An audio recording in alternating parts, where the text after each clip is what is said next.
Осыдан 5000 жыл бұрын шығарыла бастаған мына ерінді алаптарының жарамдылық мерзімі шамамен 2 жыл. Ал қорапты ашқаннан кейін 5-6 айдан артық пайдаланбаған дұрыс. Өкінішке орай, мұндай ерінді алаптары 2 айға жетер-жетпестен қатып қалады, не түсі өзгеріп кетеді. Мұндай жағдайларда не істеу керек? Далапты қалпына келтіру үшін ғаламтордағы лайфхактар іске аса ма, жоқ па, әріптесіміз айтсын. Қайырлы таң көрермендер, бүгін біз распа айдарын ары қарай жалғастырамыз. Бүгінгі біз тексеретін нәрселер бьюти лайфхактарға арналмақ, ендеше кеттік. Өздеріңіз білетіндей, қыздар қауымы далапты өте жиі пайдаланады, бірақ өзіңіздің кейде ең сүйікті деген далабыңыз таусылып, күйіп қалатын сәттер болады.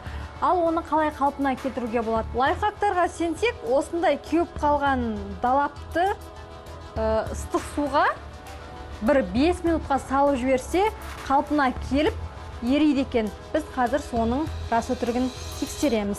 Қазір 2 далап бар, екеуі де қатып қалған, ерінге жағылмайды, жағылу өте қиын.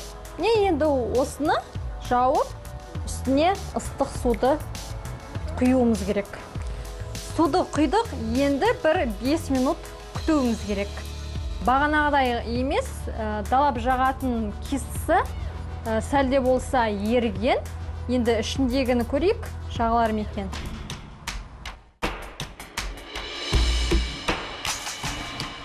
Бірінші алған далабымыз сәл ғана еріген, ал енді екіншісінде көрейік. Мүмкін екеуінің құрамы әртүрлі шығар. Шынымен бұл далаптың құрамына байланысты сияқты, өйткені бірінші далабымызға қарағанда екінші далап өте жақсы еріген және ернімізге өте жақсы жағылып жатыр. Енді мұны өзіңіздің далабыңыз таусылып қалған кезде уақытша жүзеге асыруға бола тұратын лайфхактардың бірі десек болады. Келесі тексеретін лайфхагымыз бұл бетке тоналды кремді жағуға арналмақ. Үйде кейде спонжды таппай қаласыз, немесе ол тозып қалуы мүмкін. Сол кезде үйде егер шар болып жатса, осы шардың көмегімен тоналды кремді бетке жағуға болады екен. Және жаққанда да кәдімгі спонжбен жаққандай өте тегіс әдемі жағылады екен. Біз де соны тексеріп көруді жөн көрдік. Енді алдымен шарды үрлеп алайын. Осындай ой.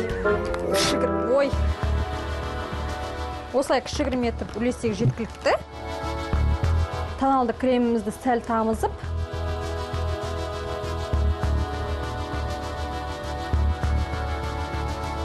шардың көлемі үлкендеу, бірақ меніңше спонжға қарағанда осы шар өте тегіс жағып жатқан сияқты тоналды кремді. Мысалы, мұрынның жанына жаққан кезде кішкене кедергі келтіруі мүмкін, бірақ көргендеріңіздей өте тегіс әдемі жағылып тұр тоналды крем. Сондықтан бұл лайфхакты кейде анда-санда арасында пайдалануыңызға болады.